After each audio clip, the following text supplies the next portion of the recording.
বাংলাদেশ পাকিস্তান ৩ ম্যাচের টি-20 সিরিজ মাঠে গড়াচ্ছে বুধবার। লাহোরে বাংলাদেশ সময় রাত ৯টায় শুরু হবে ম্যাচ। আমিরাতের ব্যর্থতা থেকে শিক্ষা নিয়ে পাকিস্তানের সিরিজ জয়ের আশা করছেন বাংলাদেশ কোচ ফিল সিমন্স। আমিরাতের কাছে ২-১-এ টি-20 সিরিজ হারের তিক্ততা নিয়েই পাকিস্তানের বিপক্ষে খেলতে নামছে লিটন দাসের দল।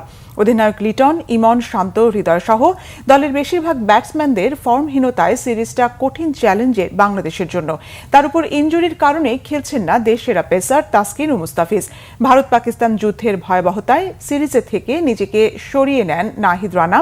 পেস বোলিংয়ের শক্তিও কমে গেছে সফরকারী দলের। শরীফুল, তানজিম, সাকিব, হাসান মাহমুদ ও খালেদ আহমেদ থেকে ৩ জন পেসার খেলবেন প্রথম টি-20-তে।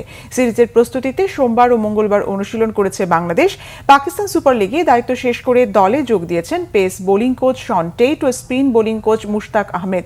সৌম্য সরকার ব্যাট ইনজুরিতে ছিটকে পড়ায় স্পিন বোলিং শক্তি বাড়াতে দলে নেওয়া হয়েছে অলরাউন্ডার মেহেদী হাসান মিরাজকে। মিরাজ পিএসএল-এ চ্যাম্পিয়ন লাহোর কালান্দার্স দলে থাকলেও খেলেননি কোনো ম্যাচ। তবে পিএসএল-এ এই আসরে সেরা স্পিনার রিশাদ হোসেন আছেন দলে।